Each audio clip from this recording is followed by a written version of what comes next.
हिलिया तेरा ओहो हिलिया तेरा, चलो राज्य निर्माण से राष्ट्र निर्माण करे, ओहो हिलिया तेरा ओहो हिलिया तेरा।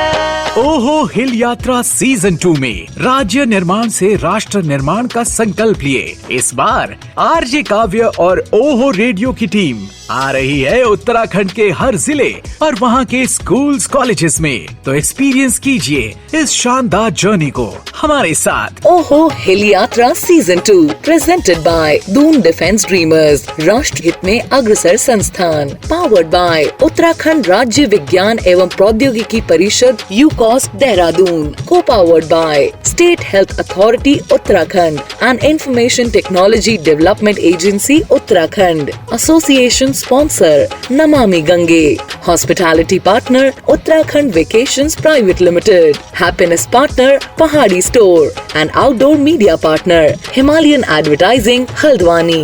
Good morning. तो एक नए दिन की शुरुआत। नमस्कार, पहला प्रणाम, मैं हूँ आरजे काव्य और आज खटीमा में ये जो हिल यात्रा सीजन 2 जिसको हम कह रहे हैं राज्य निर्माण से राष्ट्र निर्माण, उस पे आगे की तरफ बढ़ रहे हैं, अब पहाड़ों की तरफ। और इस तरफ से पहला पड़ाव खटीमा है और होटल कान्हा जी जहां हम लोग रात को रुके थे। मृतुल हमारे साथ में है। पहले तो थैंक यू सो मच इतनी अच्छी हॉस्पिटैलिटी के लिए, है ना।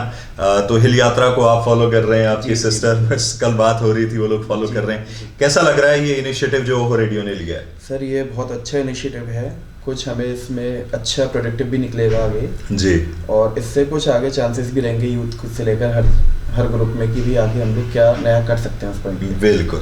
तो आपकी इस प्रॉपर्टी में कान्हा जी में मैं कहना चाहूँगा कि खटीमा में one of the finest hotels जो प्रॉपर्टीज़ हैं उनमें से इनकी प्रॉपर्टी है, जहाँ पे कल रात को हमने स्टे किया था। शुरुआत कब हुई इसकी, कैसे? आप तो आई थिंक बाहर पढ़ाई कर रहे थे। जी जी, मैं दिल्ली में था। उसके बाद हम लोग यहाँ पे हमने होटल स्टार्ट करा 2016 पे। अच्छा। एंड हमारे 6 साल कंप्लीट हो चुके हैं होटल को। एंड तब से हम हॉस्पिटैलिटी में यहाँ पे वर्क कर रहे हैं। बहुत बढ़िया। तो हमारी तरफ से बहुत सारी आपको शुभकामनाएं। इसी तरह आप खटीमा वाले और जो बाहर से लोग आते हैं उनको सर्व करते रहिए। और चलिए ब्रेकफास्ट करते हैं और फिर आगे हम आज के हमारे स्कूल्स की तरफ बढ़ेंगे। तो हमारे पहले स्कूल में आज आ चुके हैं सिटी कॉन्वेंट खटीमा में। बच्चे इंतज़ार कर रहे हैं, अंदर चलते हैं। एनसीसी के तीनों यानी कि थल, वायु और जल सेना के जो कैडेट्स हैं वो यहाँ पे हैं, तकरीबन 300 से ज़्यादा। तो बहुत कमाल का विद्यालय है इस एरिया का। आइए चलते हैं सिटी कॉन्वेंट खटीमा।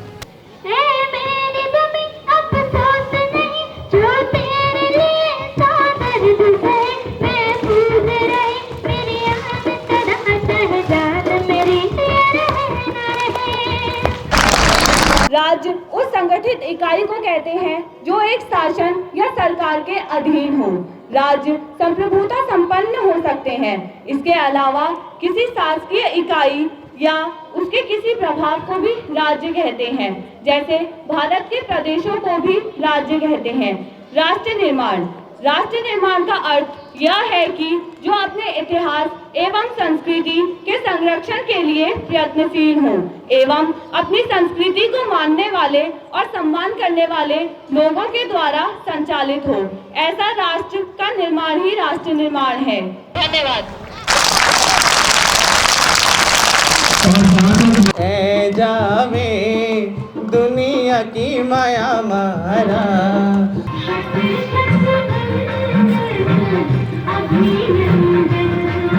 तो आइए, आज के हमारे दूसरे स्कूल में पहुंच चुके हैं। बच्चे इंतजार कर रहे हैं ओहो हिल यात्रा सीजन 2 राज्य निर्माण से राष्ट्र निर्माण को लेके हम सभी लोग आगे बढ़ रहे हैं। खटीमा का ये दूसरा विद्यालय।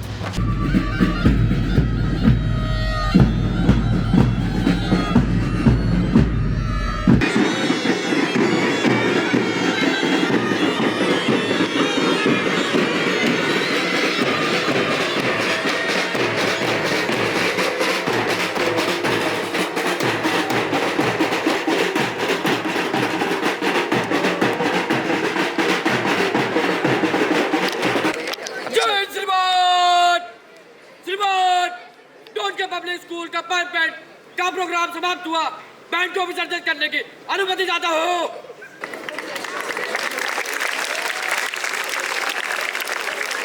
हिल यात्रा करी थी हमें ये लगा कि सारी चीज़ें सिर्फ देहरादून में ही क्यों हों, देहरादून के बाहर भी एक दुनिया है और इतने प्यारे प्यारे बच्चे हैं, तो उन तक पहुंचा जाए।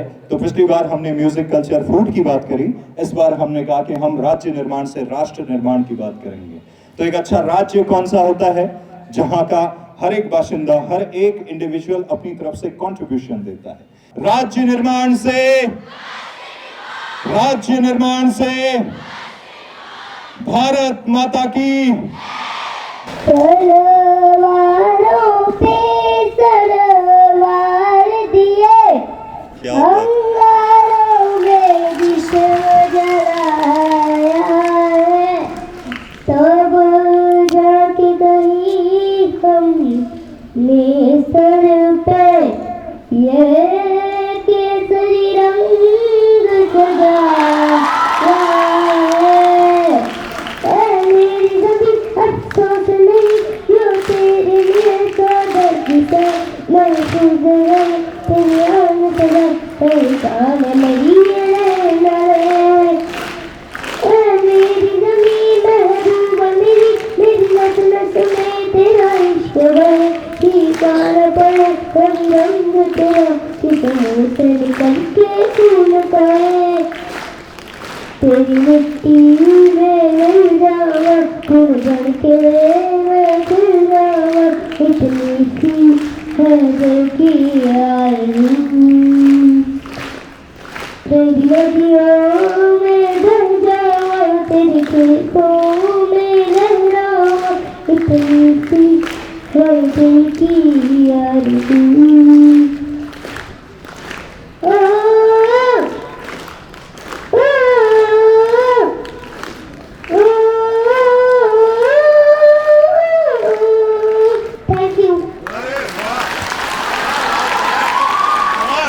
कमाल हो यार, कौन सिखा रहा है तुम्हें गाना? सर मेरे मामा है। अरे बाप रे, एक कंस मामा थे और एक इनके मामा हैं। कितना अच्छा गाते हो यार तुम, मतलब रॉक कर दोगे क्या लाइफ में? अभी तो नहीं निकली तुम्हारी सीटी बीच से। बहुत अच्छा। क्या नाम है आपका? वेदांश गोस्वामी। एक बार जोरदार कर दो। बहुत अच्छा, ठीक है, बहुत कमाल। ऐसे ही अच्छा गाते हो, ठीक है। हमारी तरफ से एक ये तुम्हारे लिए, क्या लगता है, क्या है इसके अंदर? गेस करो। चलो कोई नहीं, घर जाके देखना। Congratulations, thank you. वहाँ देखो। Thank you very much. बहुत कमाल है। Thank you. इसको यहीं बैठा के रखो यार, तुम यहीं बैठो हमारे साथ, बैठो, तुम्हें हम ले जाएंगे आज अपने साथ। राष्ट्र एक विशाल वृक्ष के समान है जिसकी विभिन्न शाखाएं हैं। राज्य जिस प्रकार विभिन्न शाखाओं की हरियाली मजबूती से वृक्ष लहराता है, उसी प्रकार विभिन्न शाखाओं की खुशहाली, प्रगति, उन्नति से एक श्रेष्ठ राष्ट्र का निर्माण होता है।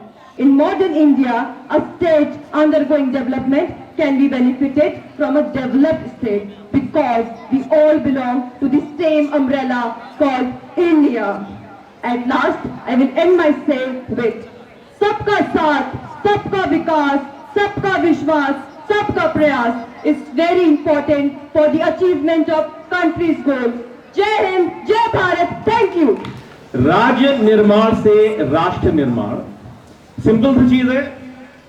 अपने शरीर को ले लीजिए, ये भारत है।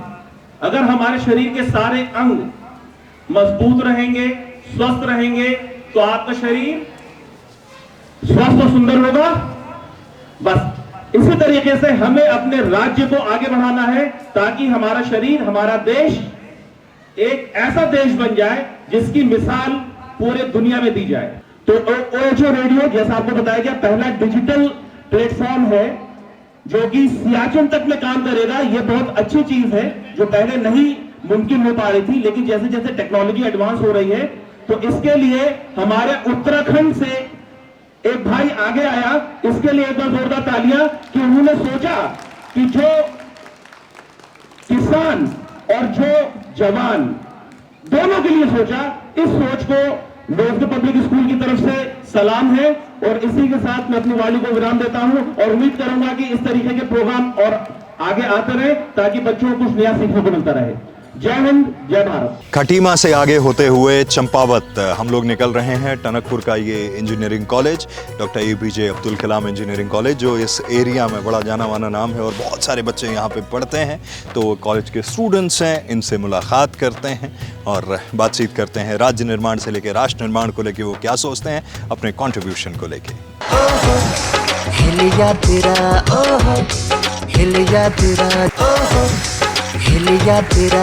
ओहो रेडियो एक ऐप बेस्ड डिजिटल रेडियो है जिसके द्वारा समस्त उत्तराखंड के साथ साथ जो उत्तराखंड के लोग बाहर भी रहते हैं वे भी अपनी गीत संस्कृति से जुड़े हुए हैं। मार्च सन 2021 एवं अप्रैल में काव्य सर ने एक ओहो यात्रा की शुरुआत की थी, जिसके अंतर्गत वो आज हमारे कॉलेज में भी पधारे हैं। तो thank you so much sir once again for coming. Can you please round of applause please.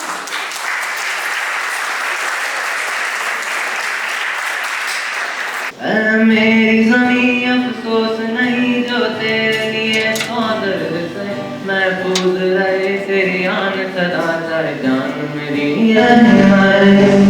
It's very pleasant to all of us that today Mr. R.J. Kavya, a famous personality of the state, that he has come with his own team, and on behalf of Dr. APJ Abdul Kalam Institute of Technology, Tangpur, I would like to welcome Mr. R.J. Kavya and his team.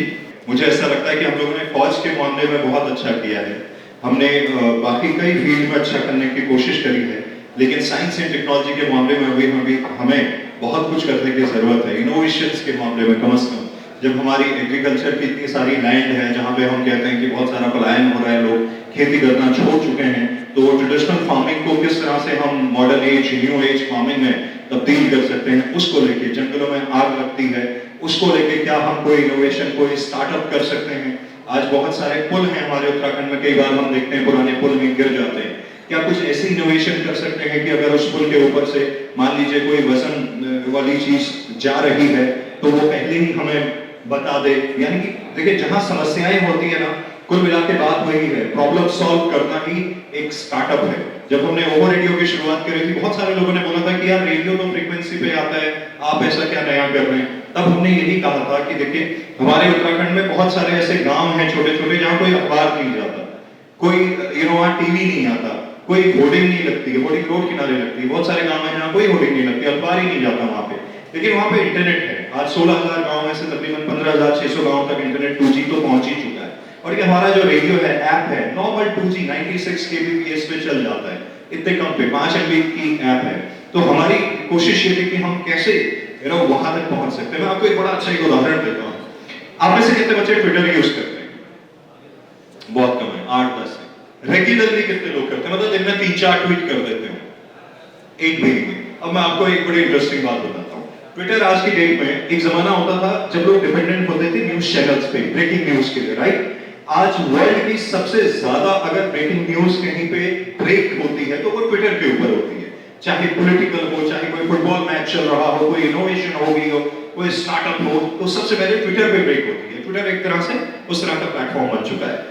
मेरे को world radio day होता है तो पिछले बरस की बात है, ट्विटर पे मेरे को एक ट्वीट आया, टैग किया किसी ने, तो मैंने देखा कि वो लेडी का नाम लिखा हुआ था कमला रावत, और उन्होंने लिखा कि पहले ये जंगल के रास्ते बड़े सुनसान लगते थे। वो नंदप्रयाग की रहने वाली, नंदप्रयाग से ऊपर 11 किलोमीटर उनका घर है, तो सुनसान लगते थे। लेकिन अब हमारे साथ ओहो रेडियो है, और मेरे लिए तो वर्ल्ड रेडियो डे मतलब ओहो रेडियो। तो मैंने कहा यार कौन लेडी है, कमला रावत ट्वीट कर रही है और नंदप्रयाग लिखा हुआ।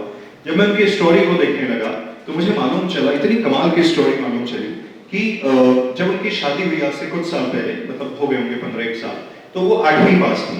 8वीं पास थी तो उनका नेक्स्ट ईयर बेबी होने वाला था, तो आसपास कोई अच्छा हॉस्पिटल नहीं था, तो वहाँ पे जो ANM वगैरह होंगे, उन्होंने कहा आप श्रीनगर चले जाइए, वहाँ आप डिलीवरी करवाइए। तो उन्होंने कहा श्रीनगर में तो मेरा कोई रहता नहीं है, तो मैं ऐसा करते कि मैं दिल्ली चले जाता, मेरे हस्बैंड रहते हैं वहाँ। तो वहाँ चले गए, उनके हस्बैंड नौकरी करते थे, बेबी हुआ, 1-2 साल हुए तो बड़ा परेशान हो गई दिल्ली में, क्योंकि पहाड़ों में सबको पता है कि खुले खुले खेत और थोड़ा वैसा रहता है, और दिल्ली में छोटा सा उनका 1-2 कमरे का घर होगा जहाँ वो रेंट पे रहते थे। तो उन्होंने अपने हस्बैंड से कहा कि मैं वापस जाना चाहती हूँ। वो वापस आ गई, अपनी बच्ची को उन्होंने पढ़ाना शुरू किया। उनकी बच्ची जब 7th स्टैंडर्ड में पहुंची तो उनको ये रियलाइज हुआ कि यार मैं अपनी लाइफ में 8वीं तक पढ़ी हूँ, और ये बच्ची 7वीं में पहुंच चुकी है, अगले साल ही 8वीं क्रॉस कर जाएगी, तो ये तो मेरे से आगे निकल जाएगी। तो उनको पता नहीं क्या हुआ अंदर से, उन्होंने स्कूल में एडमिशन ले लिया वापस। तो उनकी बच्ची 7th में गई और इन्होंने 9th में एडमिशन लिया। बच्ची जब 8th में आई, इन्होंने 10th के एग्जाम दिए और लास्ट ईयर जब बच्ची ने 10th निकाला, इन्होंने 2nd डिवीजन 12th पास किया। और वो लेडी इतनी कमाल की हैं, उनके विद्यालय में जो जिस गवर्नमेंट स्कूल से वो पढ़ी, वहां पे टीचर नहीं था, उन्होंने करीब 7-8 महीने वहां पढ़ाया और जो सरकार से मानदेय मिला उन्होंने उसी स्कूल में डोनेट करके उस स्कूल की खिड़कियां और दरवाजे सही करा दिए।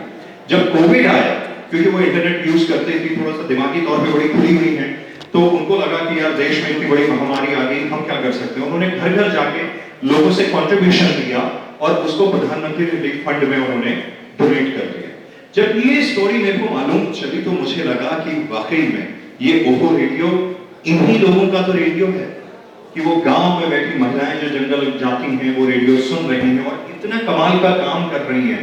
आप सोचिए, क्राउड फंडिंग जैसी चीजें हम शहरों में सुनते हैं कि कोई नंदप्रयाग से 11 किलोमीटर ऊपर गांव में क्राउड फंडिंग कर रहा है और प्रधानमंत्री राहत कोष में पैसे भेज रहा है और ट्विटर के जरिए वो इतने सारे मुद्दे उठाती हैं अपने एरिया के, वहां पे लिखती हैं लगातार। और परसों उन्होंने एक और ट्वीट किया कि ओहो रेडियो पे जब उनकी स्टोरी आई, हमने एक सीरीज करी थी मैं उत्तराखंड हूँ, कि पहाड़ की मिट्टी में घुला अपने हिस्से का रंग हूँ, मैं उत्तराखंड हूँ। तो उस सीरीज की पहली जो स्टोरी थी वो उनके ऊपर थी। 9 नवंबर राज्य स्थापना दिवस पे हमारा ओहो रेडियो की भी स्थापना हुई थी और हमारे राज्य की भी। तो माननीय मुख्यमंत्री पुष्कर सिंह धामी जी आए थे, हंस फाउंडेशन से माता मंगला श्री और भोले जी महाराज आए थे, उनके हाथों हमने उनको सम्मानित करवाया। तो 2 दिन पहले वो कमला रावत ने वापस ट्वीट किया है कि उनको ऑस्ट्रेलिया का कोई रेडियो स्टेशन है जो उनका इंटरव्यू करना चाहता है, क्योंकि उनको ट्विटर के थ्रू मालूम चला कि उत्तराखंड इंडिया के अंदर एक ऐसी लेडी है जो अपने एरिया में ऐसा काम कर रही है। तो ये जो मैं आपको स्टोरीज बता रहा हूं, ये बताने का सिर्फ एक मकसद है कि साइंस एंड टेक्नोलॉजी की मदद से कैसे हम कुछ चीजें हमें आम सी लगती हैं, लेकिन आप सोचिए अगर मैं आपको कहूं आज के जमाने में आपको 11 किलोमीटर ऊपर पैदल जाना है और गांव में रहना है, आप ही में से बहुत सारी लड़कियों को अगर मैं कहूं कि आप ये सब जो कर रही है छोड़ के आप गांव में बैठ जाइए और वहां खेती बाड़ी कीजिए और अपने बच्चों को, आप मना कर देंगे, क्योंकि अब हम एक दूसरी लाइफस्टाइल का हिस्सा मतलब वो हमारे जिंदगी में आ चुका है। लेकिन सोचिए जो लोग वहां रह रहे हैं, हम पलायन की बात करते हैं, कहां? शहरों में है। देखिए क्यों नहीं करेगा कोई एक व्यक्ति पलायन? हम उनसे रिश्ता तोड़ के हम सिर्फ अपने तक सोच रहे हैं। जब हम उनके बारे में सोचेंगे, उनको कनेक्ट करेंगे, उनको भी ये कहेंगे ठीक है हम नौकरियों के सिलसिले में या पढ़ाई के सिलसिले में बाहर निकले हैं, लेकिन हम 100% आपके साथ हैं, हम आपके साथ हैं, आपको जब जरूरत है हम आपके साथ हैं, जब जरूरत नहीं है तब भी आपके साथ हैं। जब वो एक भावना आएगी ना, हम में से ज्यादातर लोग, अच्छा कितने लोगों के घर में फार्मिंग होती है अभी मुझे बताइए, मतलब यहाँ पे 25%। अच्छा कितने लोग रोज खाना खाते हैं मुझे बताइए? तो खाने में तो हम मान लीजिए 100% आदमी कंज्यूम कर रहे हैं, कंज्यूमर 100%, खाने वाले 100 हैं और उगाने वाले 20। आप मुझे बताइए अगर वो उगाने वालों ने किसी दिन ये कह दिया कि हम नहीं उगाते तुम्हारे लिए, हम खुद उगाएंगे खुद खाएंगे तुम्हें नहीं देंगे, उस दिन क्या करोगे? हम क्यों इतने श्योर हैं अपनी लाइफ में कि ये तो इनकी जिम्मेदारी है सोच के चल रहे हैं? अगर उनकी जिम्मेदारी उगाना है तो क्या हमारी जिम्मेदारी नहीं बनती कि हम उनको साथ में लेके चले? आई थिंक जहां पे हम लैक कर रहे हैं, हम ये पलायन की बात की बंजर जमीनों की बात कर रहे हैं, लेकिन कभी हम उसका जो कोर प्रॉब्लम है उसको एड्रेस नहीं करना चाहते। मैं आपसे ये नहीं कह रहा हूं कि आप पढ़ाई छोड़ के आप खेती करना शुरू कर दीजिए, मैं ये कह रहा हूं कि जो खेती कर रहे हैं उनको अप्रिशिएट करना स्टार्ट कीजिए, क्योंकि उनकी वजह से वो फौज के जवान जो हमें पड़ोसी की दुश्मन की बंदूक से बचाते हैं, तो ये किसान भी तो हैं जो हमें भूख से बचाते हैं, तो उसका भी तो उतना ही कंट्रीब्यूशन है, राइट? तो हमारी कोशिश ये होनी चाहिए कि हम समाज के हर वर्ग को इज्जत दें, उसको साथ में लेके चलें, तब एक अच्छी सोसाइटी का निर्माण होता है। मैं जब आपके यहाँ आया हूँ कोई ज्ञानबाजी नहीं करना चाहता, मैं आपसे सिर्फ ये कहना चाह रहा हूँ कि आप अच्छी जॉब्स में जाइए, अच्छी प्लेसमेंट लाइए, अच्छे पैकेजेस लीजिए, लेकिन सोसाइटी के लिए कंट्रीब्यूशन देना भी स्टार्ट कीजिए, तभी तो एक अच्छा समाज बनेगा। नहीं समाज हमसे है और हम इस समाज से हैं। तो आप में से कितने बच्चे हैं जो वाकई में कंट्रीब्यूट करना चाहेंगे किसी भी तरह से अपनी सोसाइटी के लिए, अपने समाज के लिए? कितने बच्चे हैं? हाथ खड़े कीजिए। करना चाहेंगे? जोर से बोलो। कब से? आओ फिर। अभी से ऐसे ही बोल दिया।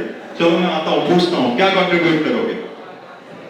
अब फंसे तुम, बताओ क्या कंट्रीब्यूट करोगे? सर एजुकेशन के लिए, और जैसे हमारी फार्मिंग होती है तो उसके लिए जो हमारा टाइम रहता है तो वो भी हमें मतलब करना चाहिए। इसके लिए अगर अपने तरफ से जितना हो सके एजुकेशन सप्लाई करेंगे, मतलब जो बच्चे नहीं पढ़ सकते उनको भी हम जो एजुकेशन गेन कर रहे हैं वो हम उन्हें दें वैसा हम मतलब जितना कर सकते हैं उतना करेंगे।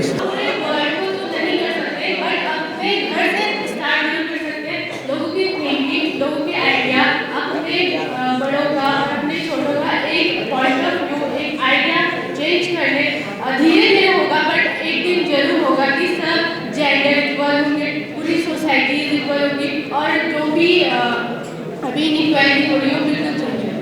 बहुत बढ़िया। और कोई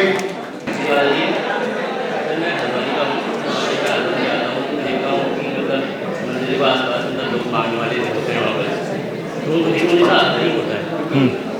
हमने भी वो परिस्थिति देखी है ना, क्योंकि हम जो है यहाँ तक मैं पहुँचा हूँ तो बहुत दिक्कत से पहुँचा इस बार। और सर अभी फादर की डेथ हुई सर, उसके बाद कोई मतलब नहीं रोना थोड़ी है पागल। देख, जब हम इन चीज़ों से निकल के आते हैं ना, तब वो एक मजबूती जो मिलती है, आप उस चीज़ को समझ रहे हैं तो आप कि हम पहाड़ वाले जो है ना, हमारे यहाँ सौंदर्य खूब है लेकिन समस्याओं की भी कमी नहीं है। और पहाड़ का हर नागरिक बना ही इसलिए है कि उसके जीवन में पहाड़ जैसे संकट आएंगे लेकिन वो फिर से माउंटेन मैन बन के खड़ा हो जाएगा। ये जो आज लोग उत्तर का पुत्र और आज काव्य और ये इतने लाख लोग फेसबुक और यूट्यूब और इंस्टाग्राम और ये सब देख रहे हैं ना, ये वाकई में ऐसे ही नहीं हुआ था। इसके पीछे बहुत कुछ गया है, बहुत पसीना निकला है, बहुत रोना निकला है, बहुत दुख निकले हैं, लेकिन आज जब खड़े हैं यहाँ, तब हार मान जाते हैं तो आज यहाँ खड़े नहीं हो पाते। इसलिए दोस्त, तेरे से और तेरे जैसे जितने लोग हैं यहाँ, तुमसे ये कहता हूँ कि घबराना मत। प्लेसमेंट भी होगी, कुछ की होगी, कुछ रह जाओगे, बुरा मत मानना।